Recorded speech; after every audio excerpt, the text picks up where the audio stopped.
I want to thank you for this time to share what I've learned over the past 40 years. Can't believe I said that.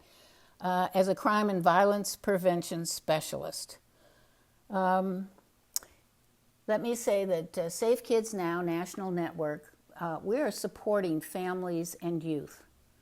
We're living in a day and age where child abuse and neglect costing the American taxpayer $220 million a day. So we have a real problem here. And two of our goals are every child deserves a safe neighborhood, and we can restore the heart of community to protect our youth. We need change for a healthy America, a healthy, safe America.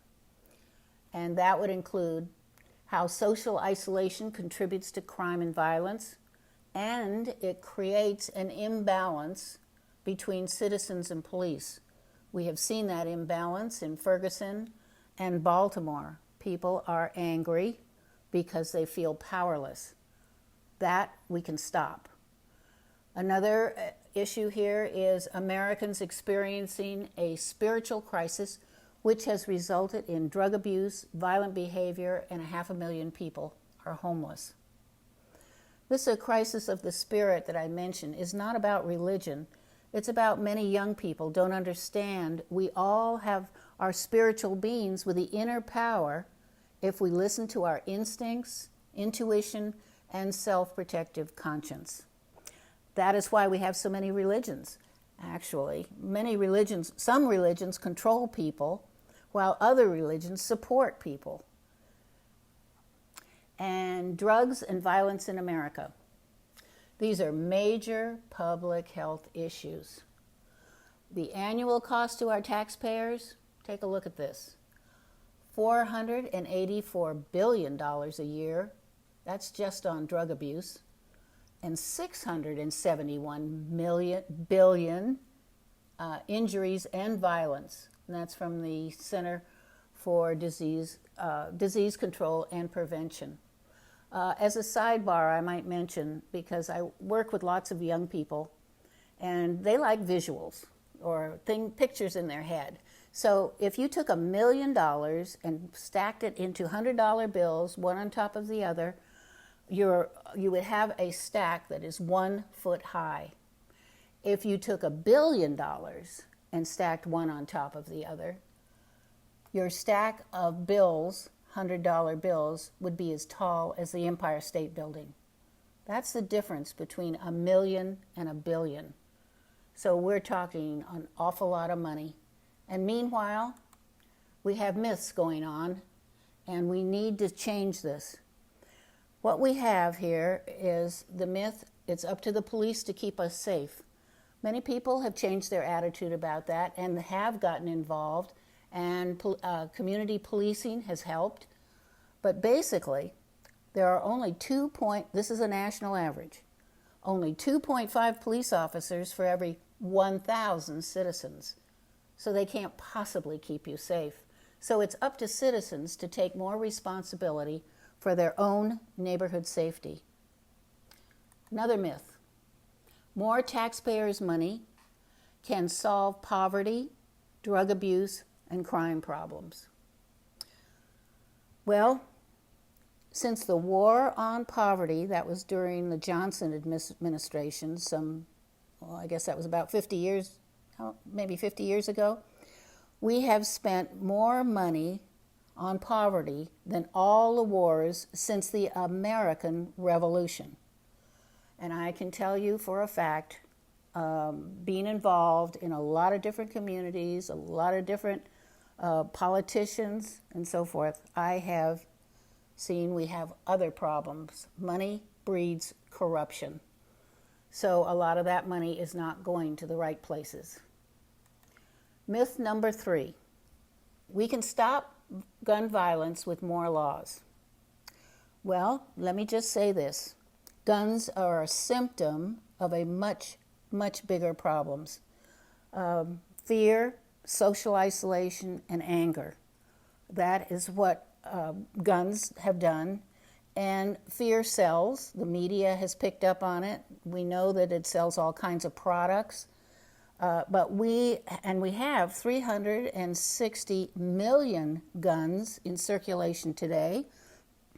And guns, let me just say this. I have seen people, bad people, and gotten information as a specialist working in our inner cities where people have hidden a stockpile of guns under houses, under sheds, in walls. I've heard all kinds of stories of how people have stored guns. So we have to be very careful about gun control. All right, and I'm happy to answer any questions about that. We the people made America great. You know, youth used to take charge of their own lives. We had respect. They were much more self-aware. We have a lot of kids now that are socially isolated. They're on their phones. They're on their computers. They are not interacting as well as they should be. And as adults, we need to help with that. And we need to ensure that everybody takes personal responsibility for their own behavior. That has to change. We've got to stop the blame game. And number two, neighbors had strong bonds that protected each other and the children. Over the years, that has been completely eroded. And we have a lot of children. That's why we have so many gangs. They're out on the street without any supervision, and they form their own network of support, and they turn to gangs for family. I don't think this is rocket science, because it takes a village. That's an old African proverb, which is very true. It takes a village for people to put a check and balance on children's behavior and help them to stop bad behavior at an early age. You don't wait until they're 13 and in a gang before you decide we got a problem. There are so many benefits. I have a whole list, I have a whole pages of benefits when people get involved to support their kids. For example, neighborhood support can stop and prevent problems. Well, let me give you an example. I attended a neighborhood meeting to discuss safety with about maybe 18 or 20 neighbors. And they were very concerned about two boys, 7 and 9 years old, that were smashing mailboxes, stealing out of garages, bullying kids on the block, pulling up flowers. They were being very destructive. And they knew that these children were headed down the wrong road. Well, one man said, I called the cops on these kids. And they talked to the mother, and nothing changed. And another man said, well, I told the mother she better get these kids under control, and she slammed the door in my face. So they were kind of in a predicament. What are you going to do with two boys, 7 and 9, who are out of control? Well, they decided to appoint 2 tactful neighbors to go over and talk to her and see how they could help instead of blaming her. So when they got to the door, it took a little persuasion, but she had them come in, and when they said they wanted to help and not blame, she burst into tears and explained her husband had been incarcerated and the boys were really upset and angry. Well, the neighbors decided to take the boys under their wing, and when they went on outings, they invited the kids to go with them, and several of the fathers became mentors to those 2 boys. Well, I ran into the mother about 10 years later, and I said, well, how are the boys doing? And she said, oh my goodness, she said, I've got one in junior college, and I've got the other one in high school, and they are doing great. And then she looked at me and she smiled and said, and I couldn't have done it without my neighbors. Well, that's just one story. Creating new role models for youth, and that's exactly what they did. Now, create a healthy balance between citizens and police.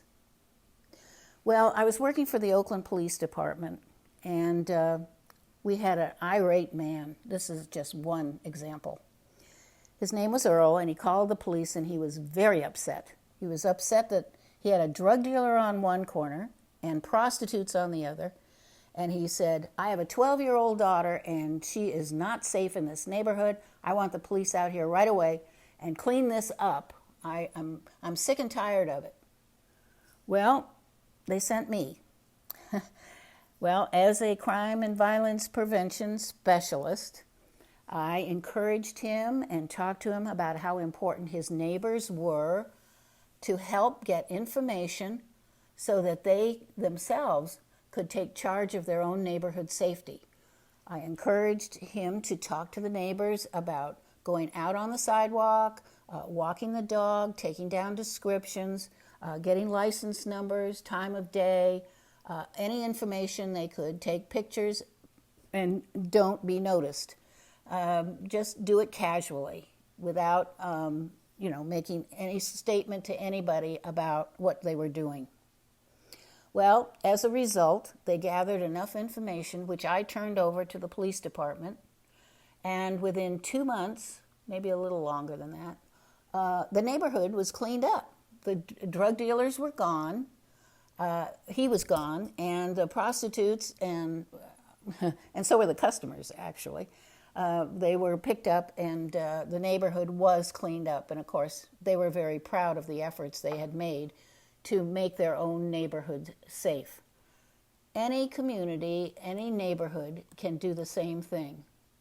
I know it's not easy, but it's going to be you and I that take responsibility for keeping our children safe so that the police don't have to pick them up like they do with this young boy and cart him off to the police station. So number one priority should be strengthen family support.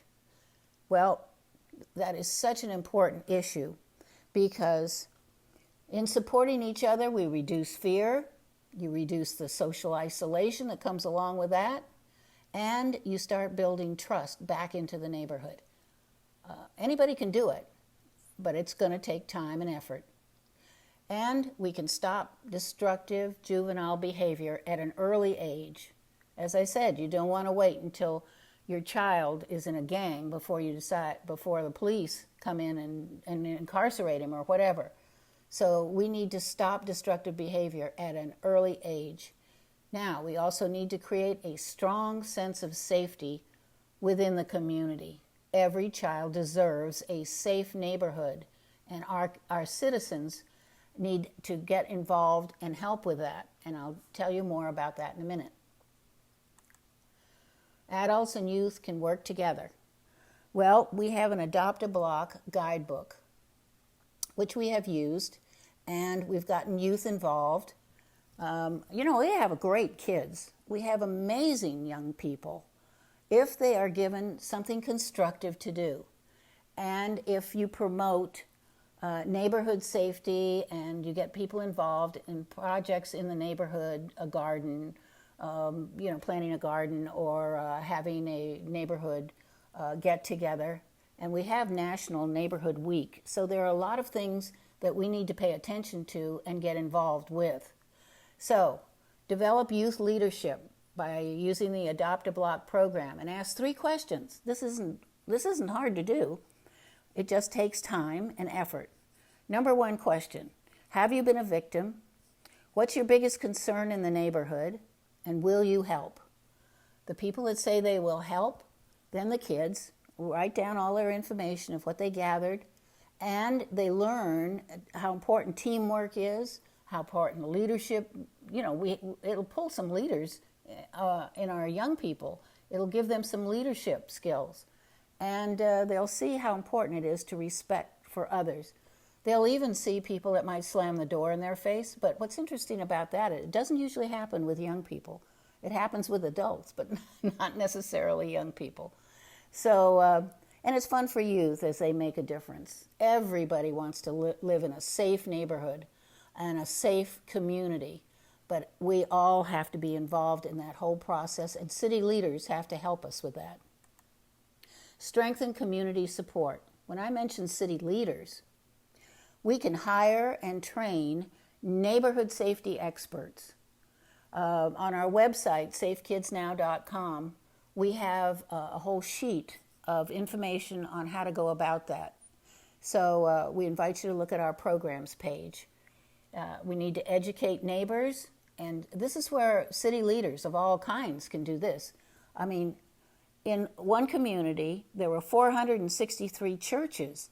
If each church would just adopt the block around the church, it would not only make the neighborhood for the church safer, it would make the community safer. And imagine if you had all those people involved, it wouldn't take long to create a much safer city and improve communication and start addressing problems. When people start solving their own problems, you'd be surprised how fast things improve. For example, I met AJ in Richmond, California, in a neighborhood that had a lot of fatherless children on his block. He noticed it, and he went, "Oh my goodness, we've got a lot of mothers here and no fathers to help these kids." So he organized Christmas on the Streets one year. The kids loved it. Neighbors brought food and got involved, and they even made a sleigh for Santa Claus. And the kids got their picture taken with Santa Claus, and they they got some grant money, and they had Christmas presents for all the children on the block. Well, that's AJ. He decided to take those kids under his wing, and he became their mentor. And today, I still talk to AJ. He has kids returning to the neighborhood and thanking him for keeping them out of the gang. So, I mean, people do solve their own problems. They do help restore community support. And if we're going to deal with racism, I haven't seen a lot of racism. I've seen a lot of people that work together very comfortably.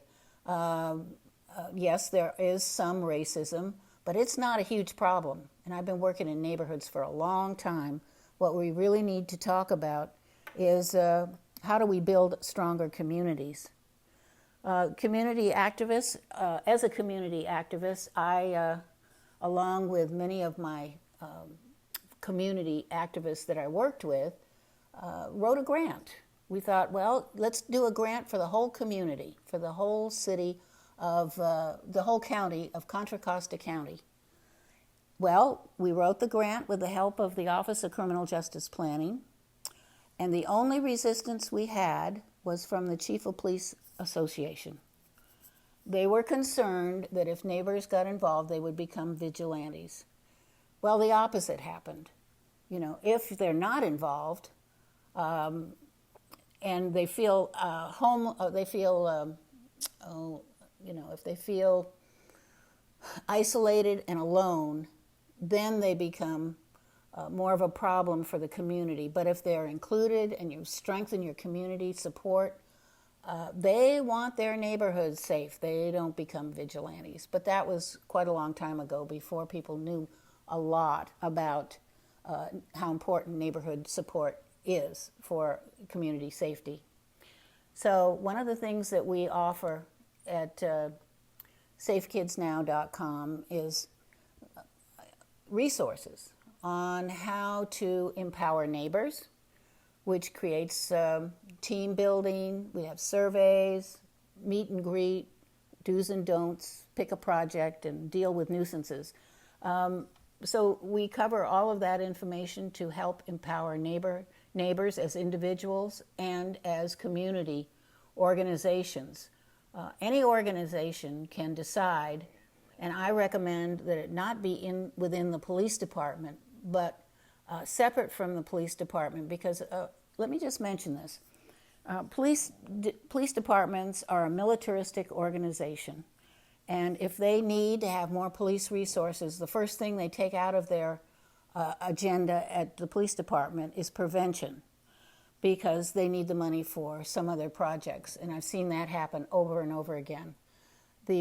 What we did in our county crime prevention committees, we formed 27 in our county, 27 cities, had volunteer neighborhood crime and violence prevention committees that didn't just sit around the table and talk and say, ain't it awful?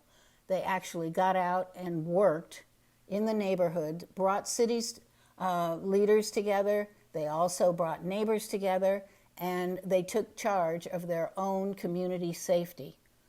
This is something that anyone, people that are concerned about safety and health, because let me mention about health, because these neighborhoods that have a lot of crime and shootings and so forth, I can't tell you how expensive it is for all of us, because people are literally sick. Worry, stress does a lot to your health. And if we want to see our costs reduce, we need to get these neighborhoods organized. We need to help people so that they are not so stressed, and we create a safer, involved community. But let me go back and just say this. Our Crime Prevention Committee for Contra Costa County, we had a lot of people come to our office. We had a lot of success. We organized communities to take responsibility. But one day we had a lady by the name of Barbara show up at our office, and she was irate. She was very upset that the community in San Pablo, they were going to fence off Davis Park, put a fence all the way around it because they didn't have the police resources to clear out the drug dealers. So she said, that's crazy. I want a park where my children can play and my neighbors' kids can play, and this is just not acceptable to fence off a park. So we talked to her, and we talked about the importance of getting our neighbors involved, and they can sit out in the park and take the driver's license numbers. They can take descriptions down. They weren't to interfere at all, just take down information, time of day, walk the dog, play chess or checkers or whatever, water the grass outside of their little apartments or their homes, and get some information to the police department, which I and our coordinators turned over to the police. Well, that took a couple of months. Well, I think that took a little longer, 3 months maybe, because it's not easy work, and not everybody can do it all the time. So they put themselves on a schedule of who would do what when. As a result, they cleaned up the park. Of course, that doesn't mean that they didn't move to another park, but that's why you need the whole city involved, and everybody talking about why we need to get involved in community involvement for our citizens. So, as a result, Barbara was very happy that they finally got the park cleaned up, and the neighbors said, okay, let's go back to city council and get some of that money, or the money they were going to use for the fence, for swing sets and tables for the children so they can play out in the park. Well, their request was granted. These neighbors took back their park, made it safe, and now they had a safe place for their kids. As a matter of fact, Barbara went on to establish a senior citizens center around the park. She didn't even know she had any power at all in the city. And 10 years later, she became the mayor of San Pablo, California. So that is a success story, and I'm always happy to share that story, because that is the way politicians used to evolve, from the grassroots up. They didn't just decide because they're lawyers or they've been in the government for years and years that they should stay in government. As I said, we have corruption in our cities, but if you want to clean up some of the corruption, people do ask questions. That's one of the reasons they don't necessarily want people involved. But we need to get many more citizens involved to keep their communities safe. a 10-step guide to discover inner power and stay safe. Well, this is an important topic because we are raising children today that are, well, as I said, we have a huge problem in child abuse and neglect. A child that is growing up in a family where they feel loved, where they feel heard, where they feel respected, and they have discipline in the home, they would never be a shooter. They would never even want to think about getting a gun. The children that are in trouble are the ones where the family's in trouble. And if we don't put ourselves out there to help strengthen families, this will only get worse. So, how to handle fear and anger to become self-aware, that's what empowerment parenting is all about. I worked with the homeless for 4.5 years. And I met James, and he was an ex-con from San Quentin. He was on a methadone treatment program. And one day he asked me, "What do I need to change?" And I had no idea. He said, "Can you help me?" Well, I said, "Okay, well, let's just sit and talk." So I learned about the horrible abuse that he had, and I just told him things I had told my children when they were, 8, 10, 12, 14, whatever, and things he never heard. Nobody ever helped him. Nobody ever guided him.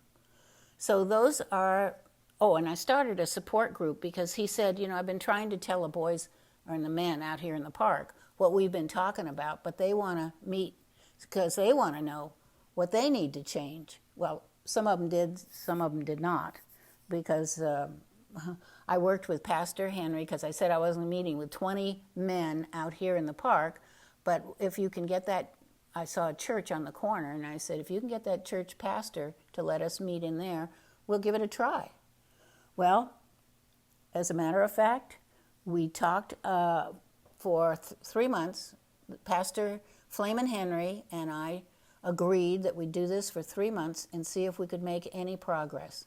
Well, men got jobs, and we got several men into drug rehab that said they didn't have a problem.